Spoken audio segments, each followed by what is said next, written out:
Grafting এটি এমন একটি পদ্ধতি যার মাধ্যমে একটি ছোট গাছ থেকে প্রচুর সংখ্যক চারা গাছ বানানো সম্ভব। খুব সহজ এই পদ্ধতি। আপনারা হয়তো বাড়িতে দুই একবার গ্রাফটিং করেওছেন। কেউ কেউ সফলতা পেয়েছেন, আবার কেউ সফলতা পাননি।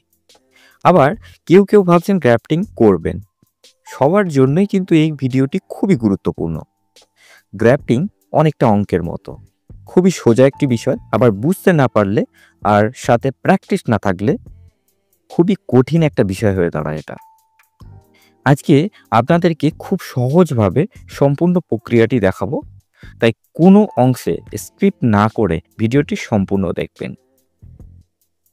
প্রথমে আসি কি কি লাগবে একটি গ্রাফটিং প্রক্রিয়া কমপ্লিট করার জন্য। 1. একটি কাটার লাগবে। 2. একটি নতুন ব্লেড লাগবে। 3. Grafting tape. 4. আইসিইউ করার জন্য পলিথিন লাগবে, যেটা 3x6 হলে সব থেকে ভালো হয়। 5. Root stock. 6. শিয়ন। এই 6টি জিনিস হলে একটি গ্রাফটিং প্রক্রিয়া সম্পূর্ণ করা সম্ভব। এবার কিছু সাবধানতার কথা বলি, যেগুলি আপনাকে অবলম্বন করতেই হবে। 1. যে কাটারটি নিচ্ছেন সেটিকে আগুন দিয়ে গরম করে নিন অথবা স্যানিটাইজ করুন। যে কোনো একটা করলেই হবে, জীবাণুমুক্ত করার জন্য এটি করতে হবে।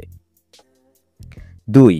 যে রুট স্টকটিকে নির্বাচন করবেন একটু দেখবেন গাছটি যেন হেলদি হয়। আর আরও একটি গুরুত্বপূর্ণ বিষয় খেয়াল রাখতে হবে, রুট স্টকের মাটি কোনো রকমভাবে ভেজা যেন না থাকে। ভেজা থাকলে কি হতে পারে দেখুন। এই রুট স্টকটি ভেজা ছিল গ্রাফটিং বাঁধার সময়, এখানে জল জমে গেছে, এটি কিন্তু সাকসেস হবে না। 3. যে মাদার গাছ থেকে সায়ন কালেক্ট করবেন সেই গাছটি মাটি যেন শুকনো থাকে।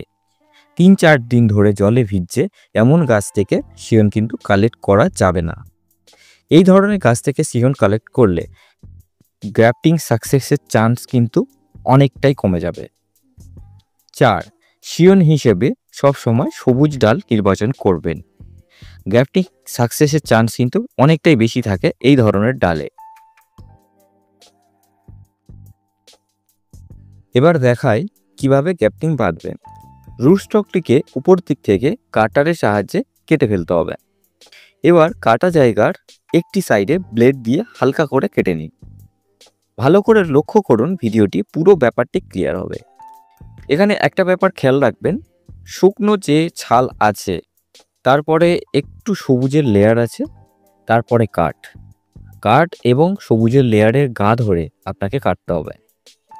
এখানে অনেকে একটা প্রশ্ন করতে পারে, মাঝখান থেকে ফাটিয়ে তো গ্রাফটিং করা যায়।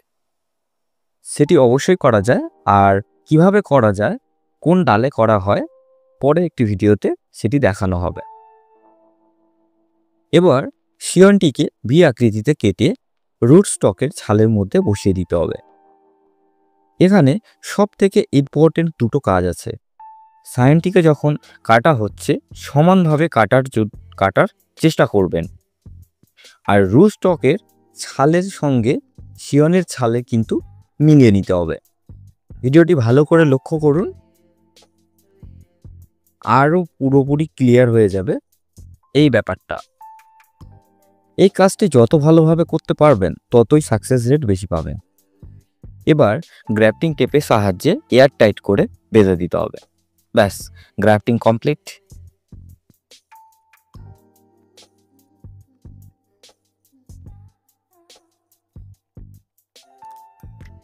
একটি পলিথিনের সাহায্যে শিয়নটিকে ঢাকা দিয়ে দিন এবং ভালো করে বেঁধে দিন। এই পর্যন্ত তো সবাই ঠিকঠাকই করে, তাও গ্রাফটিং সাকসেস কেন হয় না? এরপরও কিছু গুরুত্বপূর্ণ কাজ থাকে, দেখুন সেগুলো কি কি।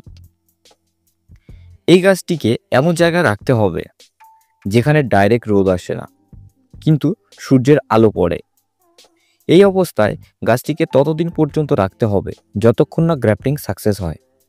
যদি দেখেন রুট স্টকের মাটি ড্রাই হয়ে গিয়েছে, তাহলে হালকা করে জল দিতে হবে।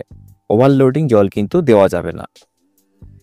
20 থেকে 25 দিনের মধ্যে নতুন পাতা আসা শুরু হয়ে যায়। আর এই জায়গাটায় সব থেকে গুরুত্বপূর্ণ। নতুন বাগানিরা এই সময় আইসিইউ করা পলিথিনটি খুলে ফেলে, আর 1-2 দিনের মধ্যে শিয়নটি শুকিয়ে যায়। এখানে একটি ব্যাপার লক্ষ্য করুন, এই গ্রাফটিংটির পাতা কিন্তু অনেকগুলোই ছেড়েছে। এটি খোলা যেতে পারে, তাও কিন্তু আমরা একে খুলব না, আরও 1 সপ্তাহের মতো ওয়েট করব পাতাগুলি স্ট্রং হওয়ার জন্য। তারপর আইসিইউটি খুলে ফেলব। তাহলে আপনারা এটি বুঝতে পারছেন আইসিইউ করা পলিথিন কখন খুলতে হবে। অনেকের মনে প্রশ্ন আসতেই পারে, বেশি সময় ধরে আইসিইউ করে রাখলে কোনো প্রবলেম হবে কি? আমরা যতদূর দেখেছি কোনো প্রবলেম হয় না। হ্যাঁ, অনেক সময় এটা দেখা যায় বড় বড় পাতা ছেড়েছে এবং আইসিইউ করা আছে, তার মধ্যেই শিয়নটি শুকিয়ে যেতে শুরু করেছে এবং কিছুদিনের মধ্যে গ্রাফটিং কলমটি মারা গিয়েছে। এটি এমন হয়েছে। এখানে বলে রাখি, আইসিইউ খুলে দিলেও এটি কিন্তু মারা যেত। এর প্রধান কারণটি হচ্ছে শিয়নের যে খাবার ছিল সেটি থেকে কুশিগুলো আসা শুরু করেছিল, রুটস্টকের সঙ্গে ভালো করে জোড়া লাগেনি, তাই এমনটি হয়েছে। অথবা অনেক সময় দেখা যায় রুটস্টকের নিচের দিক থেকে পচে অথবা শুকিয়ে গিয়ে এইটা হয়। আশা করি গ্রাফটিং করার জন্য আপনার আর অন্য কারো সাহায্য বা কোনো টিপসের প্রয়োজন নেই। তাহলে ফটাফট শুরু করে ফেলুন গ্রাফটিং প্রসেস। দেখা হচ্ছে পরের একটি ভিডিওতে, যেখানে আমরা দেখাবো গ্রাফটিং সাকসেস হওয়ার পর সেই গাছের পরিচর্যা। আর বন্ধুরা, আমাদের চ্যানেলে ভিডিও দেওয়ার সময় কিন্তু পরিবর্তন করা হয়েছে। এবার থেকে ভিডিও আসবে প্রতি সোমবার রাত 8টার সময়। আর এখন আমরা প্রি রেকর্ডেড ভিডিও লাইভ হিসেবে চালাচ্ছি। আমাদের কিছু ওয়াচ টাইমের প্রয়োজন আছে চ্যানেলটিকে মনিটাইজিং করার জন্য। আমরা আশা রাখি আপনাদের কাছে আমাদের ভিডিওগুলি বেশি বেশি করে দেখবেন এবং আপনার গাছপ্রেমিক বন্ধুদের কাছে শেয়ার করবেন। তাহলে আমরা আপনাদের থেকে খুবই উপকৃত হব। ভিডিওটি শেষ পর্যন্ত দেখার জন্য আপনাকে অসংখ্য ধন্যবাদ। আপনার দিনটি শুভ হোক।